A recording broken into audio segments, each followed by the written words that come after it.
Matric के tele counselling में आप सभी को बता दिया गया है कि हिंदी विषय के परीक्षा का पैटर्न क्या रहेगा, परीक्षा में कहां से प्रश्न पूछे जाएगी, निबंध का पैटर्न क्या रहेगा और कौन कौन सा निबंध आपके लिए महत्वपूर्ण है इस साल अगर आप 2021 में परीक्षा देने वाले हैं, और कौन कौन सा चैप्टर महत्वपूर्ण है, ये सारी जानकारी दे दी गई है। तो आइए जानते हैं एक एक करके कि क्या जानकारी दी गई है। लेकिन इसके पहले आप जो भी सब्जेक्ट का वीडियो नहीं देखे हैं कि मैट्रिक की टेली काउंसलिंग में आप सभी को क्या बताया गया है शिक्षक के द्वारा, तो वह सभी वीडियो देख लीजिए, इस चैनल पे उपस्थित है। सारी वीडियो एक एक करके देख लीजिएगा, नहीं तो दिक्कत होगी इस साल आपको क्या पूछे जानी है। तो आइए देखिए, बात करते हैं। सबसे पहले यहाँ पे देखिए बताया जा रहा है पहले ही कि निबंध लिखने में किसी बात को दोहराए नहीं। यानी कि अगर आप जब निबंध को लिख रहे हैं तो निबंध लिखते वक्त क्या होता है कि कई ऐसे बच्चे हैं निबंध को लंबा करने के लिए एक ही बात को दोबारा लिख देते हैं। ऐसा नहीं करना चाहिए, ऐसे करने से नंबर आपका कटता है, यानी कि मार्क्स आपको काफ़ी कम मिलेगी। आइए और सारी जानकारी जानते हैं। यहाँ पे देखिए बताया जा रहा है कि मैट्रिक परीक्षा में हिंदी विषय में सबसे अधिक अंक हम अपने मन से नहीं बता रहे हैं, यह मैट्रिक के टेली काउंसलिंग में खुद बताया गया है, वही हम बता रहे हैं। यह हिंदुस्तान खबर में छपा हुआ है, तो उसे हम आपको अच्छे से समझाने का प्रयास कर रहे हैं। देखिए यहाँ पे बताया जा रहा है मैट्रिक परीक्षा में हिंदी विषय में सबसे अधिक 10 अंक के निबंध पूछे जाते हैं।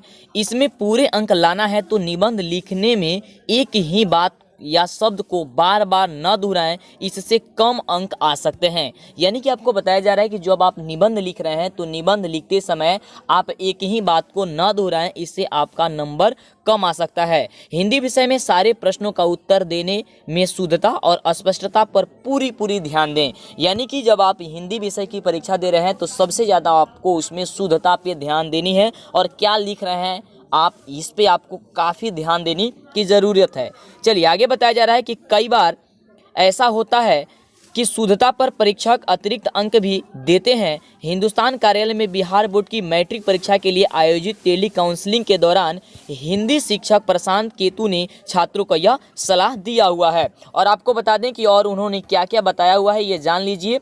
देखिए यहाँ पे परीक्षा का पैटर्न उन्होंने देखिए क्या बताया है। देखिए उन्होंने बताया है कि परीक्षा का पैटर्न देखिए, कुल अंक की बात करते हैं तो 100 अंकों की आपकी परीक्षा होगी, जिसमें खंड अ में 50 मार्क्स का प्रश्न पूछा जाएगा और खंड ब में भी 50 मार्क्स का क्वेश्चन पूछा जाएगा। और खंड अ की बात करते हैं तो उसमें ऑब्जेक्टिव टाइप प्रश्न रहेगा, ये आप देख पा रहे हैं। और उसके बाद से बताया जा रहा है कि खंड जो ब है उसमें जो 50 अंक का प्रश्न पूछा जाएगा वह किताब के गोदली भाग 2 से 40 अंक का प्रश्न रहेगा, और वर्णिका जो है उससे आपको 10 अंक का प्रश्न रहेगा। यानी कि सेकेंड हिंदी जो वर्णिका है, दही वाली मंगमा वाला आप ये पढ़े हैं, ढहते विश्वास, सीता की कहानी, ये सारी जो चैप्टर है इससे आपको 10 नंबर का प्रश्न पूछा जाएगा, है ना।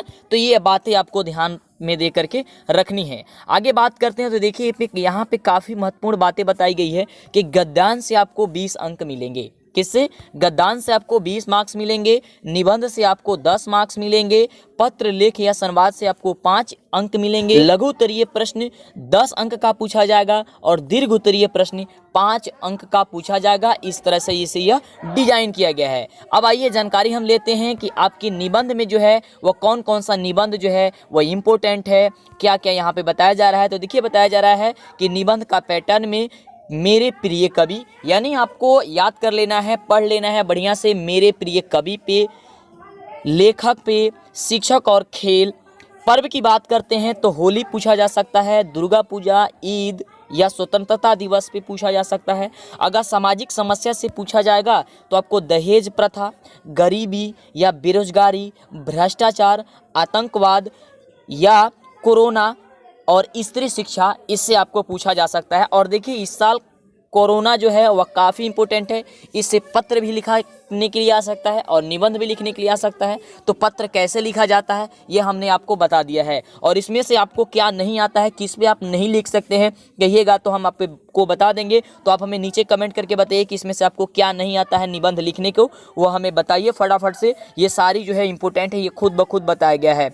और बात करते हैं आपको अन्य विषय की, तो अनुशासन, राष्ट्रीय एकता, आत्मनिर्भर भारत और पौधरोपण और वर्षा ऋतु, बस इतना ही आपको याद करके रखनी है और इतना ही से पूछा जाएगा। ये हम खुद नहीं बता रहे हैं, यह टेली काउंसलिंग में ही बताया गया है। और देखिए यहाँ पे क्या बताया जा रहा है, पूरी जानकारी आप ले लीजिए, नहीं तो दिक्कत हो जाएगी। यहाँ पे देखिए आगे बताया जा रहा है गोधली के महत्वपूर्ण चैप्टर जो है वह कौन कौन से है। देखिए गद्यखंड और काव्यखंड, दो खंड होता है, एक गद्यखंड एक काव्यखंड। उसमें आपको क्या क्या पढ़ना है ध्यान से देखिए। सबसे पहले यहाँ पे बताया जा रहा है कि श्रम विभाजन और जाति प्रथा आपको पढ़ लेनी है। 20 के दांत, भारत से हम क्या सीखे, नाखून क्यों बढ़ते हैं, नागरी लिपि, बहादुर का चैप्टर, परंपरा का मूल्यांकन वाला चैप्टर, जीत जीत मैं निरखत हूँ, आबिनियो, मछली, नौबत खाने में इबादत, शिक्षा और संस्कृति, ये सारे चैप्टर आपको गद्यखंड में पढ़ लेनी है। यानी कि सारी चैप्टर आपको पढ़नी है, क्योंकि एक भी चैप्टर इसमें से छोड़ा नहीं गया है, सारी चैप्टर से क्वेश्चन आएगी। आगे देखिए बताया जा रहा है काव्यखंड में, तो काव्यखंड में देख लीजिए क्या क्या आपको पढ़ना है।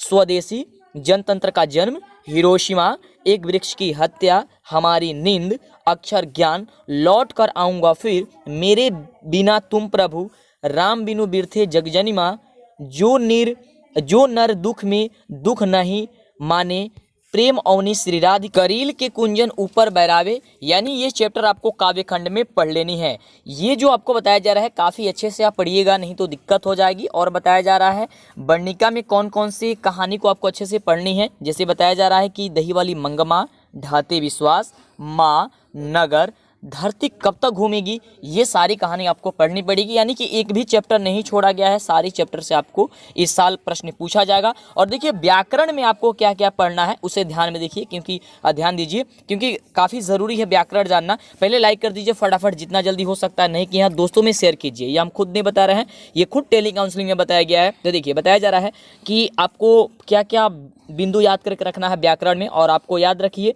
कि व्याकरण से सबसे ज़्यादा इस साल प्रश्न पूछा जाएगा, क्योंकि कोरोना वायरस की वजह से क्लास चली नहीं है और नहीं चली है, इसके वजह से व्याकरण से सबसे ज़्यादा प्रश्न रहेगा, क्योंकि आप शुरू से ही पढ़ते आ रहे हैं। तो बढ़िया से पढ़िएगा और जो भी चैप्टर के बारे में जो भी पॉइंट है अगर आप नहीं समझते हैं और वो आप हमें ज़रूर बता दीजिए, नीचे फटाफट कमेंट कीजिए, जिससे हमको पता चलेगी आपको क्या पता नहीं है। अगर हमको पता चलेगा तब तो आपको हम बताएंगे। चलिए तो बता दीजिएगा हमें, और चैनल को सब्सक्राइब कीजिएगा, तो ही आपको आगे से वीडियो मिलेगा, नहीं तो नहीं मिल पाएगा। देखिए बताया जा रहा है कि वर्ण, संज्ञा, सर्वनाम, विशेषण, कारक, संधि, समास, शब्द, वाक्य, उपसर्ग, प्रत्यय, परिवाची शब्द, लिंग, अनेक शब्द के लिए एक शब्द और मुहावरा, ये सारे पॉइंट्स आपको पढ़ लेनी है। ये सारे व्याकरण के जो चैप्टर कह सकते हैं या आप टॉपिक कह सकते हैं, जो भी कह सकते हैं, इसे आप नोट कर लीजिए, कैसे भी लिख लीजिए, जो भी करना है कर लीजिए। यही आपके परीक्षा में पूछी जाएगी, इससे बाहर परीक्षा में नहीं आएगा, क्योंकि ये खुद टेली काउंसलिंग में बताया जा रहा है बार बार आपको। और सारी चैप्टर का और सारी विषय का, सारे चैप्टर के बारे में हम आपको एक एक करके बता रहे हैं। तो ऐसा ना हो कि बताने के बाद में भी आप गलती करें, है ना। और इसमें आपको जो भी नहीं आता है, आपने सभी जाना कि परीक्षा का पैटर्न क्या रहेगा, गोधली से कितने अंक के प्रश्न पूछे जाएंगे, कौन कौन सा जो आपका निबंध में है, निबंध में क्या क्या इंपॉर्टेंट है, ये सारी जानकारी आप ले लीजिए। ओके, तो इस प्रकार से आप अपना तैयारी कीजिए। ओके, और अभी तक आप हमारा ऐप नहीं डाउनलोड किए हैं तो ऐप जरूर डाउनलोड कीजिएगा। आप जाइए प्ले स्टोर पे और मंटू सर लिखिए, MANTUSIR, प्ले स्टोर पे जाइए, मंटू सर लिखिएगा, आपको ऐप मिल जाएगी। या चैनल का नाम लिखिए DLS एजुकेशन, जो चैनल का नाम है वह चैनल का नाम लिखिए DLS एजुकेशन, या आप मंटू सर लिख सकते हैं, या नीचे डिस्क्रिप्शन में लिंक भी है, डाउनलोड कीजिए और एक एक करके सभी सब्जेक्ट के बारे में जान लीजिए। क्योंकि बिहार बोर्ड की टेली काउंसलिंग में जो मैट्रिक की टेली काउंसलिंग हो रही है उसमें सारी चीज़ें के बारे में बताई जा रही है, सारे सब्जेक्ट के बारे में क्या क्या आपको पढ़ना है क्या नहीं पढ़ना है, एक एक करके देखिए। सारी वीडियो इस चैनल पर अपलोड है और दोस्तों में जितना ज़्यादा हो सकता है शेयर कर दीजिए। बहुत बहुत धन्यवाद आप सभी को वीडियो देखने के लिए। फिर मिलते हैं अपने नेक्स्ट वीडियो में। और जितना भी वीडियो आप नहीं देखे हुए हैं अच्छे तैयारी के लिए, तो यहाँ पर तैयारी कराई जा रही है, सभी वीडियो देखिए।